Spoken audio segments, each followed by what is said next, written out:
Grant McCaslin and the Red Raiders landed their first 2024 high school scholarship commitment this weekend in small forward Leon Horner. Plus, they had two substantial visitors on campus. We'll recap those visits and much, much more in today's video. Hey, how's it going, everybody? It's RC Maxfield here for the Back to 12 podcast, and we are about 50 subs away from 10K. A sincere thank you to each and every one of you. And if you haven't subscribed yet, I encourage you to do so to join the largest group of Texas Tech fans on YouTube today and the most interactive. So once again, if you haven't hit that sub button, do so, like the video, and then turn on that notification bell so you can stay in the know on all things Texas Tech men's basketball on the hardwood and off of it all year long.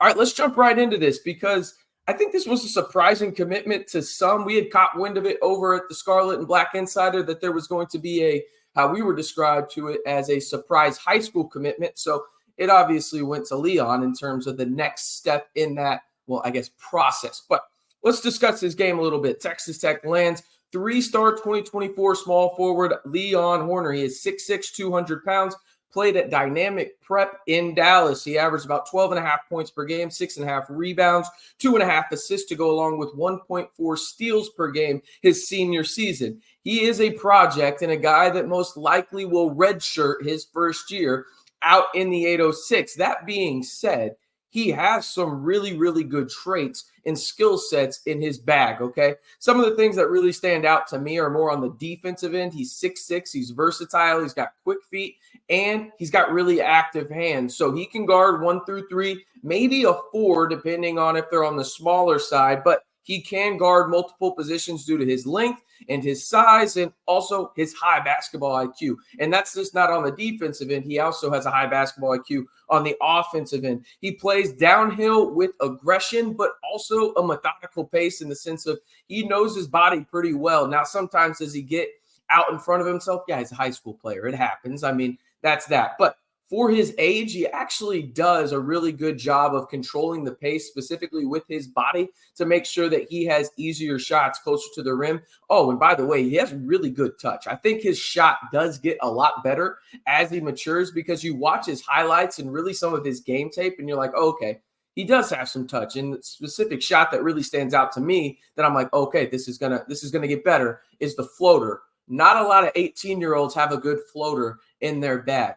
Leon does. He's that kind of guy. But overall, again, I think he's a project player. And by the way, he will be a scholarship player, according to the reports that we got over at the Scarlet and Black Insider. He's going to be a scholarship player. So now when you look at the scholarship count for Texas Tech, they have 4 remaining. Plenty of room to do something there. But when it comes to Horner, he, again, is a project player and a long-term project. I would be pretty surprised if he plays anything close to substantial minutes. And by substantial minutes for him coming in, I would even say close to like 10 minutes per game. I think something went wrong or he elevated his game past the mark that I didn't see coming in respect if he does. But I do think he just needs to develop more consistent tools. But overall, I like him as a player quite a bit, specifically from the project standpoint. Let him come in. Let him be a scholarship player, not have much pressure. Let him get his body into college basketball shape, learn from the guys that are on the roster, and then maybe next season or the season after, he makes a big impact for the Red Raiders. So, again, that is the first, 2024 high school scholarship commitment for the Red Raiders. Remember, they have Jazz Henderson Jr. in the 2024 class as a walk-on, but Leon will be a scholarship player for the Red Raiders next season. All right, let's jump into, the official visitors recap this past weekend, and it was a busy one for the Red Raiders as they had a surprise visitor, and we'll start there here in just a second, and then one that I think was well publicized in the Texas Tech content creator space, media, wherever you consume your Texas Tech men's basketball information.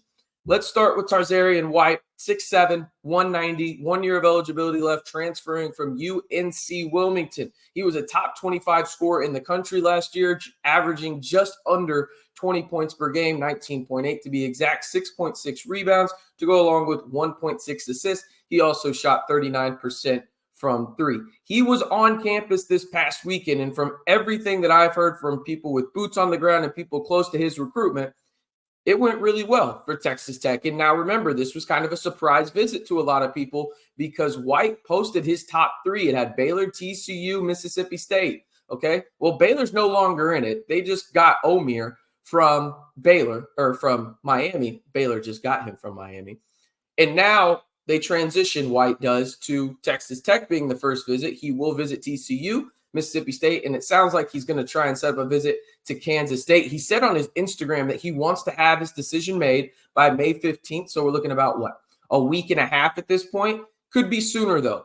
Why did it go so well? From all accounts, I heard that he loved the Texas Tech fan base in terms of people that were actually talking to him, but he also showed Texas Tech fan base a ton of love on social media, and they did the same to him. Going into his Instagram where he had an Ask Me Anything, and he really responded and said, y'all Texas Tech fans are the real deal. So that kind of stood out to me from that perspective. Again, though, he plans on visiting TCU, Mississippi State this week, and may set up a visit to Kansas State as well. Now, I will say this, and we'll talk about this for great here in just a second. If you believe in the social media following of players in terms of players following players on the team that is recruiting them, well, Texas Tech is in a good spot because White recently followed multiple Texas Tech players on social media, including D5, Chance McMillan, and a couple others. Oh, and by the way, he followed Great as well. But I digress here in just a second. From everything I've heard in terms of the visit, though, it went great. And this past weekend for really White on campus couldn't have gone better. I wish the weather was just a little bit better, but here nor there. Overall, Texas Tech is squarely in the mix for Trazarien White, and they have a chance to potentially land their starting four. I think that that's the position that he would play for the Red Raiders, and I think it's very, very appealing for him that he has the chance to potentially play play with arguably the best passer in all of college basketball in Elijah Hawkins. All right, let's jump into Osobor here in terms of his official visit. 6'8", 1 year of eligibility remaining. I think everybody knows his stats by this point. 17 points per game, 9 rebounds, average 2.5 combined blocks and steals per game. He was on campus from May 4th through the 6th. Actually, at the time of this recording, he's probably leaving campus. By the time you're hearing it, Kentucky is out. Louisville, Texas Tech, and Washington are the 3 schools remaining. He reportedly wants to make a decision in the next 5 to 7 days after his Washington visit, which will be conducted early this week. Again, though, if you believe in the social media aspect of things, again, not telling you should, saying you shouldn't, I just think it's a nice little wrinkle into the whole recruiting process. Great follow D5, Chance, Kevin, Elijah Hawkins, and Trazarien White, all within the past couple of days. Okay, that's on Instagram. I'm not saying that means, oh my goodness, he's a Red Raider or anything, but I just like to throw those little things in there because you never know with recruiting nowadays. And social media, even if you don't like to admit it, it does matter in recruiting. It really does. That said, Tech is squarely in the mix for Great. I've heard some people say from other sites that Texas Tech is not in the mix for him. They're 100% in the mix. Does that mean that he's going to end up a Texas Tech Red Raider? No.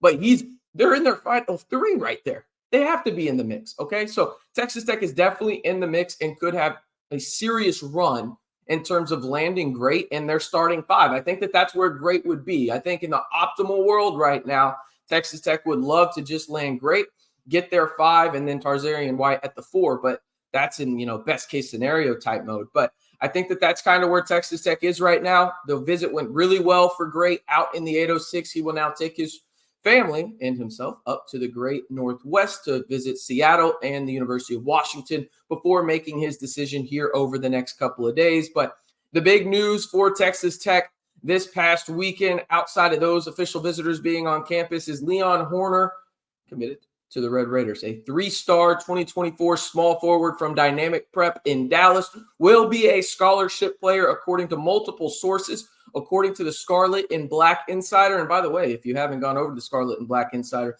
it's the best place to stay in the know. These videos take time. I try and get them out as quick as possible to you guys, but if you want that information at the drop of a hat, head on over to the Scarlet and Black Insider where Austin Massey, Jacob Harris, and, well, I'd like to thank myself for doing a good job of keeping you up to date and join the fastest growing group of Texas Tech fans on the internet over there on the Scarlet and Black Insider. And if you're enjoying these portal videos here, I'm trying to keep y'all updated as much as possible. We're growing really, really well here, almost to 10,000 subs here on the channel. So I ask you to do 3 things before you head out. Like the video, hit that subscribe button, and turn on that notification bell to stay in the know on all things Texas Tech men's basketball right here on the largest group of Texas Tech fans on YouTube in the Back to 12 podcast channel.